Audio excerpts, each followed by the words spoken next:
Bonjour à toute la grande famille planétaire. Bonjour à toute la population noire, asiatique, américaine et européenne. Je viens avec un message révolutionnaire pour la vie de plus d'une personne. Je viens m'adresser à quelqu'un qui est fatigué d'être fatigué. Je me présente, je suis le révérend docteur Suela Josué, pasteur et psychologue motivateur.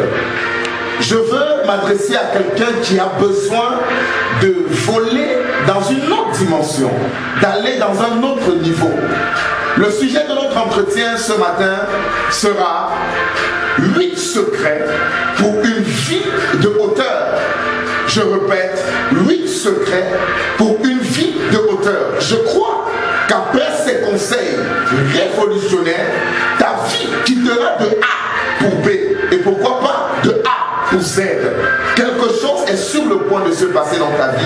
Sois juste attentif et prête-moi tes oreilles pendant que je te prêterai ma bouche dans ces quelques 15 à 20 minutes. Alors le premier secret, la première loi pour vivre une vie de hauteur, c'est ce que j'ai appelé la loi de la vision. Je reprends, la loi de la vision. Nous avons eu, avant de proposer cette émission, à étudier la vie des hommes et des femmes qui ont marqué cette génération, qui ont impacté notre saison. Et nous nous souvenons de cette citation, I have a dream. Tout part de là, tout part du rêve. Tout part de la projection à l'intérieur de la tête. Tout part du rêve et de la projection que tu as de ta vie. D'ailleurs, c'est quoi une vision? La vision, c'est tout simplement ta capacité de projeter ta vie. Comment vois-tu ton aujourd'hui? Comment vois-tu ton mars, ton avril, ton décembre? Comment vois-tu ta vie dans 1 an, dans 2 ans, dans 4 ans? Écoutez-moi, le futur n'est rien d'autre que le fruit de l'arbre du présent. Si tu n'arrives pas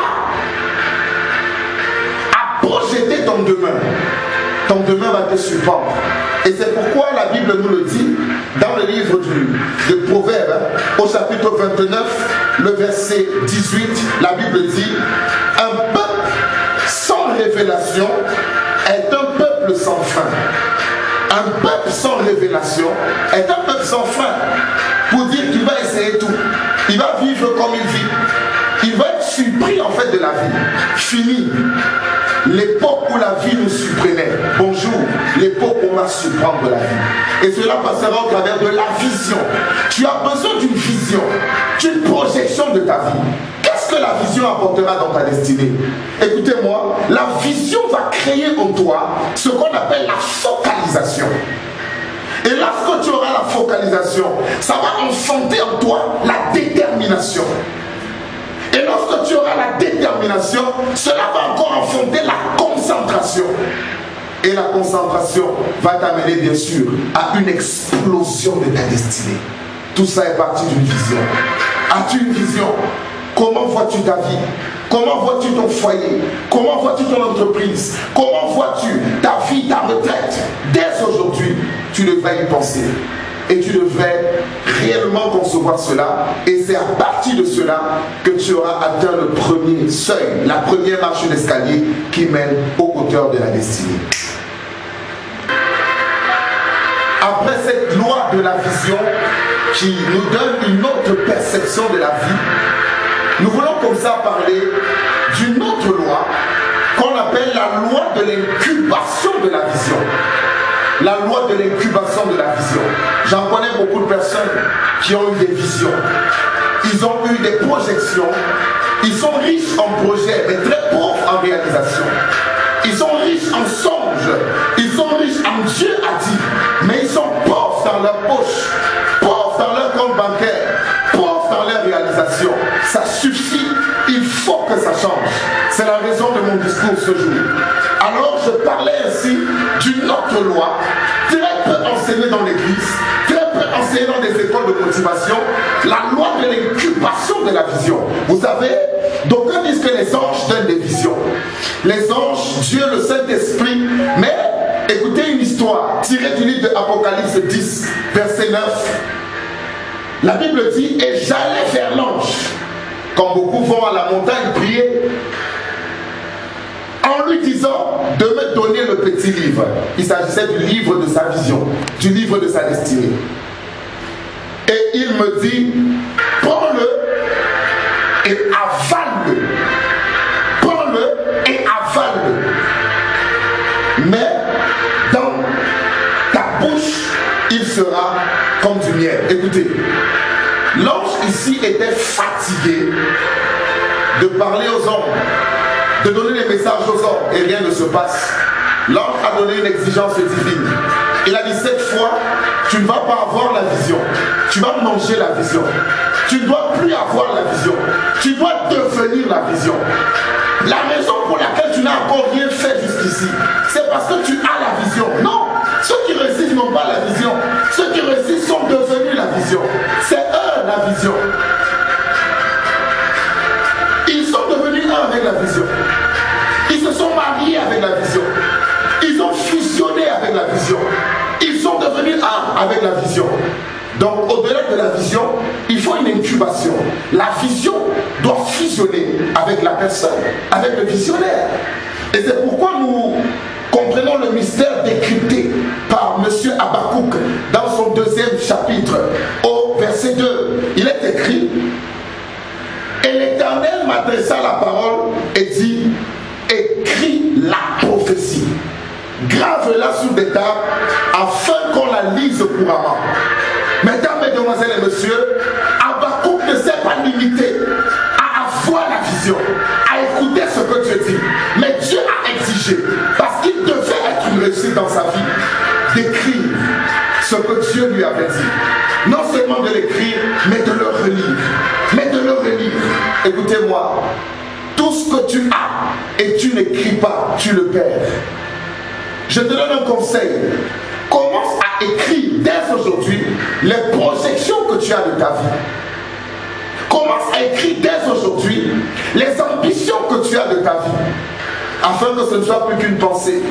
Écoutez, l'action qui consiste à écrire est l'acte de foi qui matérialise la vision immatérielle. L'écrit sur un papier matériel transporte la révélation immatérielle dans le monde matériel. C'est une preuve physique et concrète du commencement de la réalisation d'une vision immatérielle que tu avais. Écris-la, j'irai plus loin, saisis-la, colle-la sur ton lit, sur ton frigo, sur ta porte. Vois cela tous les jours. Lorsque tu es découragé, lorsque tu es désespéré, regarde à cela. C'est cette loi que nous appelons la loi de l'incubation de la vision. Histoire de résumer les 2 premières lois que nous avons vues, nous pouvons nous retourner vers un livre historique et même prophétique. Celui de 2 Rois chapitre 2 verset 10. La rencontre et la séparation de Élie et de Élisée.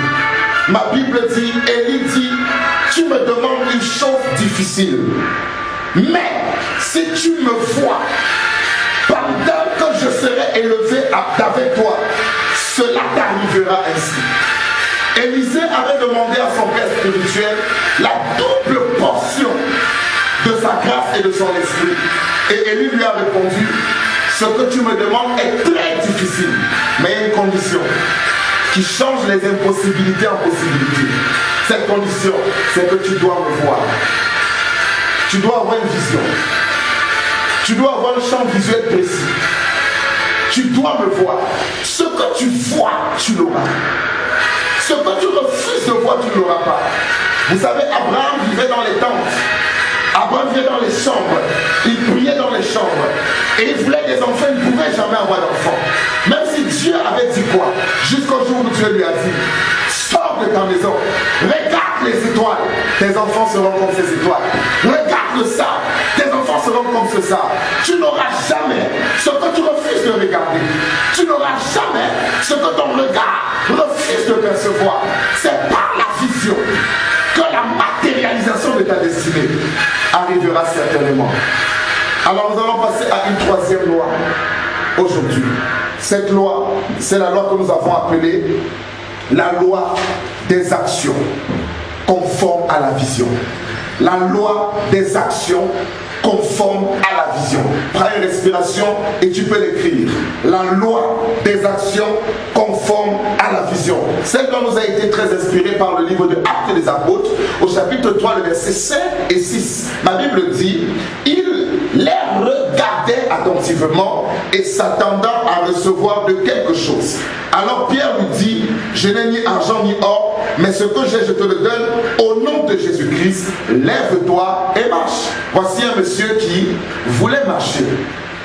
Il était handicapé, mais il a décidé d'avoir une vision. Comme toi qui m'écoutes, tu es handicapé dans tes finances et tu décides que d'ici 2 mois, tu ne souffriras plus jamais du manque de 500 000. C'est possible. C'est possible. Écoute juste mes conseils. Ce monsieur, la Bible dit, il regardait attentivement Pierre et Jean. Là, il était déjà candidat admis aux 2 premières lois. Il avait une vision. Sa vision, c'était Pierre et Jean. Il avait déjà incubé cette vision en ce qu'il regardait attentivement. Chaque matin, chaque jour, son regard était sur ces 2 personnes. Mais il fallait qu'il passe à une étape supérieure. Ma Bible dit, Pierre à un moment lui a dit, lève-toi si tu veux marcher et marche. Lève-toi et marche. Le rêve n'est pas ce qu'on fait lorsqu'on est couché. Le rêve, c'est ce qui nous empêche de nous coucher. Le rêve n'est pas ce qu'on fait lorsqu'on prie ou lorsqu'on dort. Le rêve est ce pourquoi on se bat. C'est ce pourquoi on agit. C'est ce pourquoi on ne dort pas. C'est ce pourquoi on ne sommeille pas. Cet homme devait rester dans son état. S'il refusait de se lever, Pierre lui a dit, Dieu t'a béni, Dieu t'a tout donné, mais pour le vivre, tu dois te lever. Je parle à une femme qui prie pour le mariage.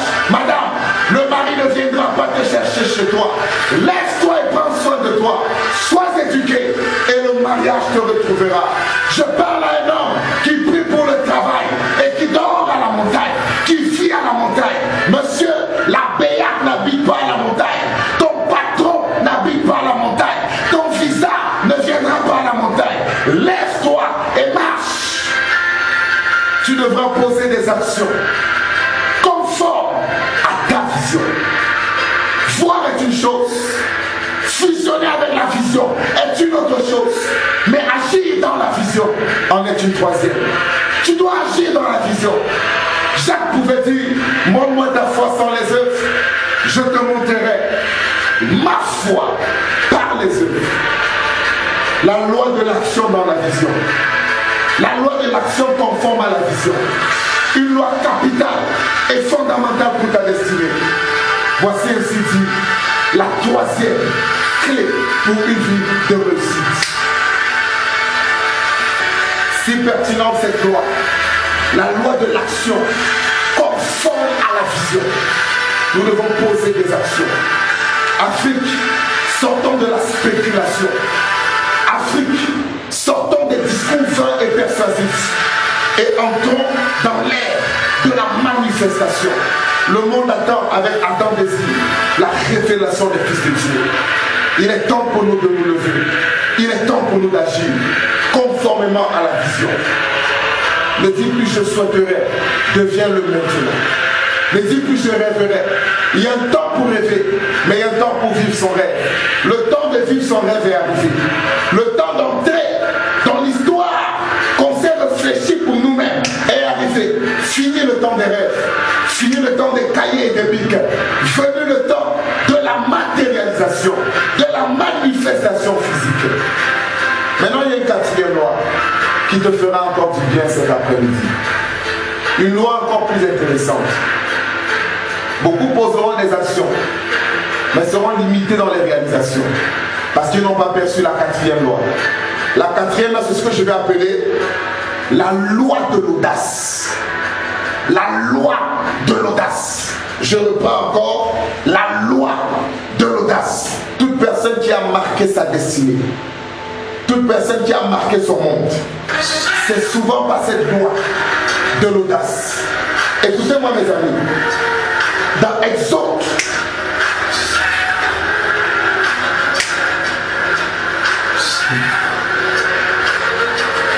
Oui, cette loi de l'action a précédé, comme nous le disons, une loi que nous sommes en train de vous présenter, la loi de l'audace.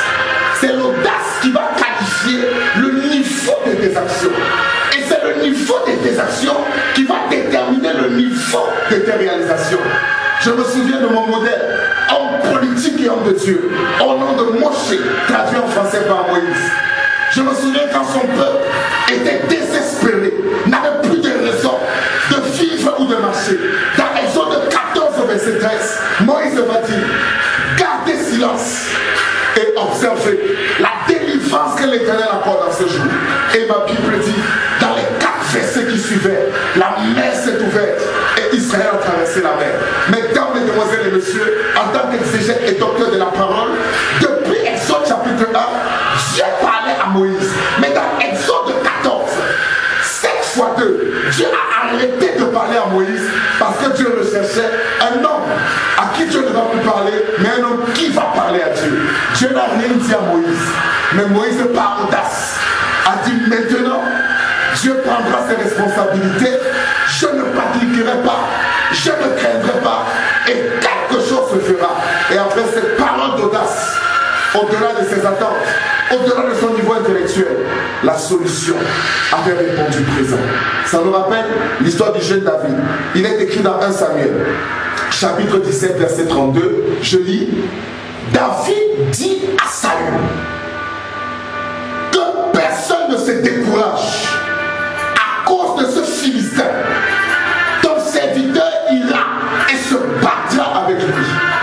Voici David, en cette époque, jeune homme de 17 ans, méprisé et insulté de tous, maigrichon, face à un homme du nom de Goliath. Ma Bible dit qu'il faisait 6 coudées de hauteur, une équivalence de 6 mètres environ. Il était de la race des géants et il avait intimidé toute la nation israélienne. Écoutez-moi, je ne sais ce qui a intimidé ta famille, ce qui a intimidé ta génération, mais ce qui a distingué David, c'est l'audace qu'il a animé. David est venu voir le roi. Je me suis posé une question. Comment a-t-il fait pour arriver près du roi? Ceci montre déjà l'audace de cet enfant qui rencontrait les personnalités les plus élevées, même n'ayant rien dans sa poche. Et il va dire au roi, arrête de craindre. Dis à tous tes généraux de ne pas craindre. Moi, David, j'irai, je tuerai ce monsieur. L'audace. L'audace. La loi de l'audace.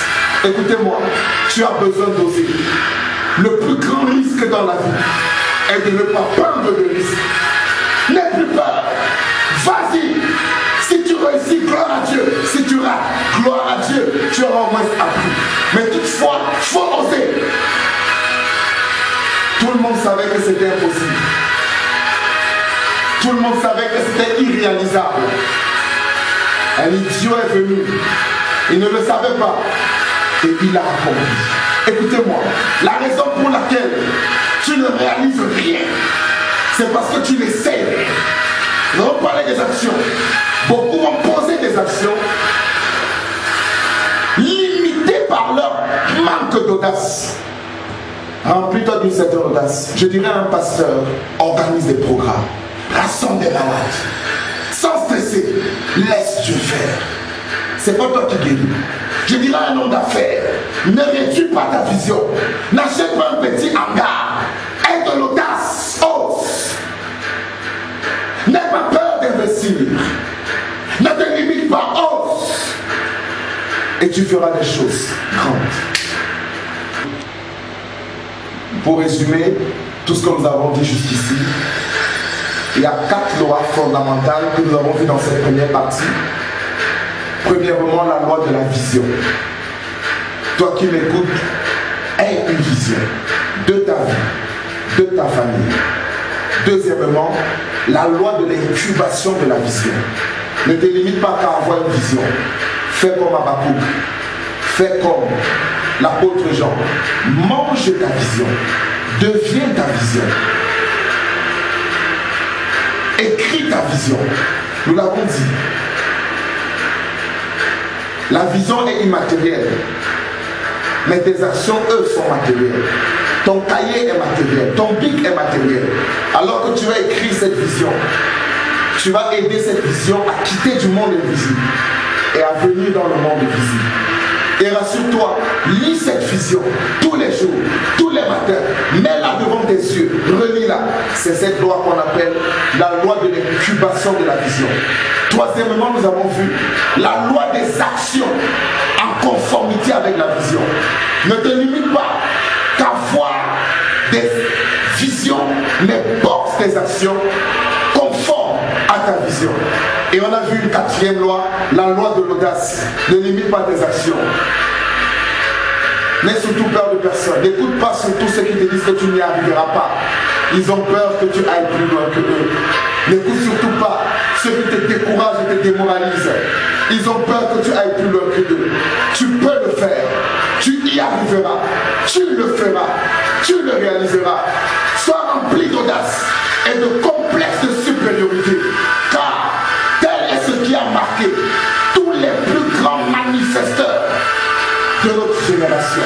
Sur ce, que le Seigneur te bénisse et que sa grâce t'accompagne au nom de Jésus-Christ. Amen.